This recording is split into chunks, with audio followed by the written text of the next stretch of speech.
भारत माता की, भारत माता की।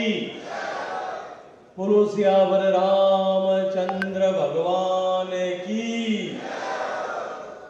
ओपी तो कोनी चाहिए जोधपुर वाला ने बोर्डर लगाना भाई, आप लोगों ने घनश्याम जी से सब रो तो लगाओ बोले,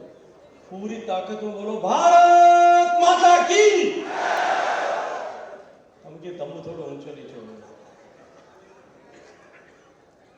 पश्चिमी राजस्थान उद्योग हस्तशिल्प उत्सव 33 सालों की इस परंपरा को कायम रखते हुए जोधपुर में लघु उद्योजकों के सबसे बड़े उत्सव के कार्यक्रम में आज मुख्यमंत्री बनने के बाद पहली बार जोधपुर शहर के पहले किसी पब्लिक प्रोग्राम में पधारे हुए राजस्थान के नए नए बने माननीय मुख्यमंत्री जी, जो हम सबको ऐसा लगता होगा कि हमारे साथ जिस तरह के सहज संबंध एक संगठन का कार्यकर्ता होने के नाते इनके रहे हैं कि हमारे ही परिवार के सदस्य हैं, हमारे ही अपने हैं, ऐसे आदरणीय भजनलाल जी का मैं जोधपुर लोकसभा क्षेत्र का प्रतिनिधि होने के नाते हृदयपूर्वक आप सबकी तरफ से स्वागत करता हूँ, अभिनंदन करता हूँ। मंच पर उपस्थित राजस्थान के माननीय न्याय विधि एवं संसदीय कार्य मंत्री आदरणीय जोगाराम जी, लघु उद्योग भारती के राष्ट्रीय अध्यक्ष, जोधपुर के पूर्व महापौर, हम सब के प्रिय आदरणीय घनश्याम जी भाई साहब, राज्यसभा के सांसद आदरणीय राजेंद्र गहलोत साहब, पाली के यशस्वी सांसद, भारत सरकार के पूर्व मंत्री आदरणीय पीपी चौधरी जी, पूर्व सांसद आदरणीय नारायण जी भाई साहब, आदरणीय जसवंत सिंह जी बिश्नोई, मंच पर उपस्थित शहर की प्रथम नागरिक आदरणीय अवनीता जी, विधायक आदरणीय अतुल भंसाली जी, आदरणीय देवेंद्र जोशी जी, आदरणीय बाबू सिंह जी, मंच पर उपस्थित लघु उद्योग भारती के सभी पदाधिकारीगण, भारतीय जनता पार्टी के जोधपुर के प्रभारी आदरणीय जगदीश छाबा साहब, इस मंच के नीचे जो इस पूरे काम के सूत्रधार हैं और देश भर में लघु उद्योगों की समस्या को के समाधान के साथ साथ में उनको संगठित कर ये एक ऐसे सेक्टर जिस सेक्टर ने देश में रोजगार में सबसे ज्यादा योगदान किया, उस सेक्टर को संगठित करने की जिम्मेदारी लेकर के बड़े मौनी व्रती की तरह काम करने वाले आदरणीय प्रकाश जी भाई साहब, मंच पर उपस्थित, मंच के सामने बैठे हुए सभी लघु उद्योग भारती के विभिन्न दायित्वों के साथ में काम करने वाले उद्योजक, इस मेले में एग्जिबिट कर रहे सारे ऐसे सारे लघु उद्योजक, शिल्पकार बंधु बहने, जोधपुर के सभी नागरिकगण, सरकार के अधिकारीगण, इस मेले के साथ में जुड़े हुए जिला उद्योग केंद्र के सारे अधिकारीगण, पत्रकार मित्रों, मैं आप सबका हृदय पूर्वक अभिनंदन करता हूं, आप सबका स्वागत करता हूं और आप सबकी तरफ से भजनलाल जी को भी बहुत सारा अभिनंदन करता हूं। मैं अपनी बात कहूं उससे पहले श्रद्धेय भजनलाल जी का धन्यवाद करना चाहता हूं। इतनी विषम परिस्थिति कि कल माननीय प्रधानमंत्री जी का देश के माननीय प्रधानमंत्री जी का जयपुर में कार्यक्रम है और फ्रांस के प्रीमियर आने वाले हैं, उनके साथ में उनका एक बड़ा कार्यक्रम कल होने वाला है। एकाएक वो कार्यक्रम तय हुआ है, लेकिन इतनी सारी व्यस्तता और मजबूरी के बावजूद भी भजनलाल जी ने हम सब जोधपुर वालों को हमारे आग्रह को स्वीकार करते हुए लघु उद्योजकों को लघु उद्योग क्षेत्र में काम करने वाले सारे एक एक व्यक्ति को संबल प्रदान करने, हम सबके संकल्प को और सुदृढ़ करने, हम सबको और अधिक हौसला देने के लिए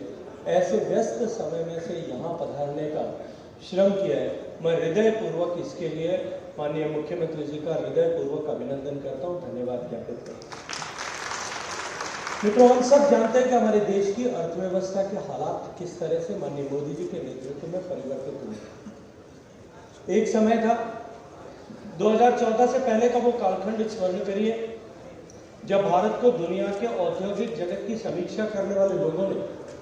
फ्रेजाइल 5 इकोनॉमीज, जो सबसे कमजोर अर्थव्यवस्थाएं, ब्राजील, साउथ अफ्रीका, ऐसे देशों की श्रृंखला में निबद्ध किया। वहां से लेकर के, जो फ्रेजाइल 5 से लेकर के आज भारत की अर्थव्यवस्था जो है सबसे स्पार्कलिंग टॉप, सबसे बड़ी 5 अर्थव्यवस्थाओं में सम्मिलित हुई। निश्चित ही माननीय प्रधानमंत्री नरेंद्र मोदी जी का मार्गदर्शन, उनका प्रबंधन, उनका आर्थिक प्रबंधन, उनकी नीतियां इसके लिए जिम्मेदार है। लेकिन जो ये लोग सामने बैठे, जिन्होंने इस सपने को साकार करने के लिए अपने परिश्रम की बूंदों को इस देश की अर्थव्यवस्था को सुदृढ़ करने के लिए समर्पित किया है, मैं हृदयपूर्वक आप सबका, देश का सम्मान बढ़ाने के लिए सर्वसमर्थ जो है आप सबका धन्यवाद करता हूं, आप सबका अभिनंदन करता हूं। मित्रों, कोविड की चुनौती के बाद भी जब दुनिया की सारी अर्थव्यवस्थाएं एक बार लड़खड़ा गई थी या आज तक भी संभल नहीं पाई या उभर नहीं पाई, उस परिस्थिति में माननीय प्रधानमंत्री नरेंद्र मोदी जी के मार्गदर्शन में, उनके नेतृत्व में देश ने जिस तरह से काम किया और जो वित्तीय प्रबंधन जिस तरह से किया गया, आज भारत एकमात्र ऐसी अर्थव्यवस्था है जो न केवल वी शेप रिकवरी करती हुई पुराने जो बेंचमार्क थे 2020 से पहले के, जो कोविड की आपदा से पहले के, उन सब बेंचमार्क को, उन सब पैरामीटर्स पर क्रॉस करके उससे ऊपर निकलने में कामयाब हुई। आज चीन की अर्थव्यवस्था, जिसने लगातार कई वर्षों तक, कई दशकों तक डबल डिजिट में ग्रोथ करते हुए पूरी दुनिया में अपनी आर्थिक धमक कायम की थी। अभी 3 दिन पहले तक दावोस में जो सम्मेलन चल रहा था, उस सम्मेलन में जिस तरह से भारत की गूंज अब की बार सुनाई दी है, ये भारत के बढ़ते हुए सम्मान, स्वाभिमान और आर्थिक परिदृश्य में भारत के एक उभरते हुए सितारे की तरह, एक प्रदीप्त सितारे की तरह, एक अटल ध्रुवतारे की तरह चमकने का परिणाम दिखाई देता है। मित्रों, पिछले 3 साल से निरंतर भारत की अर्थव्यवस्था जिस तरह से दुनिया की सबसे तेजी से बढ़ती हुई अर्थव्यवस्था है, उसमें निश्चित ही माननीय प्रधानमंत्री जी के वोकल फॉर लोकल और साथ जो है कुटीर उद्योगों को, एमएसएमई सेक्टर को महत्ता प्रदान करने का मंत्र जो है उसका आधार बना। माननीय प्रधानमंत्री जी ने एक तरफ जहां 2014 से निरंतर छोटे उद्यमियों को राहत प्रदान करने, उनको संबल प्रदान करने, उनके द्वारा उत्पादित की गई वस्तुओं को विक्रय के लिए डिफरेंट प्लेटफॉर्म्स इनिशिएट करने, जैम पोर्टल के माध्यम से सरकार की खरीद में ऐसे उद्योजकों को, उद्यमियों को प्राथमिकता देने, जैम ट्रीटी के द्वारा जो जिस तरह से माननीय प्रधानमंत्री जी ने उनको तकनीकी के माध्यम से उनको सहूलियत प्रदान करने और उनके मार्केट का विस्तार करने का अवसर प्रदान किया, विभिन्न नीतियों में संशोधन करके जिस तरह से एमएसएमई सेक्टर की परिभाषाओं को परिवर्तित किया गया, उन सब के चलते हुए आज इस तरह की परिस्थिति बनी है कि आज भारत जो है वो दुनिया के आर्थिक प्रदर्शन में सबसे तेजी से चमकते हुए सितारे के रूप में उठ खड़ा हुआ। और ये आज जो हम साकार कर पाए और जिस मार्ग पर हम चले, पूरी दुनिया के आर्थिक जगत की विशेष जो समीक्षा करने वाले लोग इस बात को आज स्वीकार करते हैं, मानते हैं कि भारत 2027 तक दुनिया की तीसरी बड़ी अर्थव्यवस्था बन जाएगा। आज हम 3 ट्रिलियन को क्रॉस कर चुके हैं, हम 4 ट्रिलियन की अर्थव्यवस्था बनने की दिशा में आगे बढ़ रहे हैं। और निश्चित ही थोड़े समय में जिस तरह से पूरा विश्व के आर्थिक जगत की समीक्षा करने वाले लोग स्वीकार करते हैं कि हम तीसरी अर्थव्यवस्था बनने के साथ साथ में इस सदी के अंत तक हम दुनिया की सबसे बड़ी अर्थव्यवस्था, जो चाइना से 1.5 गुना और अमेरिका से 30% अधिक होगी, हम जिस रास्ते पर चल रहे हैं उस मुकाम तक हम अवश्य में पहुंचने वाले। एक नई संभावनाओं के द्वार हम सबके लिए खुले। और क्योंकि अब राजस्थान में भी डबल इंजन की सरकार बन चुकी है और राजस्थान की सरकार माननीय मोदी जी की नीतियों के साथ में हम कदम होकर के साथ चलते हुए इस प्रदेश को आगे बढ़ाने के लिए हम लोग प्रतिबद्ध हैं, हम लोग संकल्पबद्ध हैं। मैं माननीय भजनलाल जी का स्वागत करते हुए कि हम राजस्थान के इस औद्योगिक परिदृश्य को बदल सकें और पश्चिमी राजस्थान में सभी तरह की संभावनाएं, एक प्रदेश को औद्योगिक रूप से विकसित होने के लिए जिन मूल पैरामीटर्स की आवश्यकता है, पहली आवश्यकता होती है साहब जमीन। जो हमारे पास में per capita person to land अगर रेशियो अगर देखा जाए तो पूरे देश में लद्दाख के बाद में अगर सबसे बेहतर कहीं per capita land to man ratio available है तो वो पश्चिमी राजस्थान में। दूसरी आवश्यकता होती है एनर्जी की। और एनर्जी में क्रूड ऑयल से लेकर के और रिन्यूएबल एनर्जी तक हम राजस्थान को प्रदेश बिजली में सक्षम बनाने वाले, बिजली में आत्मनिर्भर बनाने वाले क्षेत्र के प्रतिनिधि के रूप में मैं आपको कहता हूं कि हमारे पास बहुतायत में बिजली उपलब्ध है। पानी की यदि बात करें, सामान्य रूप से हम ऐसा सोचते हैं कि पश्चिमी राजस्थान में पानी की कमी है, लेकिन खेती में जितनी पानी की आवश्यकता होती है उसका 10वां हिस्सा 5वां हिस्सा भी जो है वो उद्योगों के लिए आवश्यकता नहीं होती। हम रिसाइकल रिट्रीट करके पानी को अगर उपयोग करना शुरू करें तो हमारे पास अबंडेंस में पानी उपलब्ध है जिसको हम उद्योगों के लिए काम में ले सकते हैं। चौथी आवश्यकता होती है रॉ मटेरियल। अगर राजस्थान के परिदृश्य में देखो या केवल पश्चिमी राजस्थान के परिप्रेक्ष्य में देखो, हमारे पास में कोयले से लेकर के कच्चे तेल तक और रेयर अर्थ से लेकर के और सोने चांदी तक सब तरह के अयस्क हमारे पास में उपलब्ध है। ऐसी परिस्थिति में जब हमारे पास में सभी तरह की अनुकूलताएं हैं और इसके साथ साथ में राजस्थान का बेटा दुनिया में जहां कहीं भी गया है वहां उसने एक उद्यमी के रूप में, एक उद्योजक के रूप में, एक इंडस्ट्रियसनेस की छाप जो है पूरे देश और दुनिया में छोड़ी है।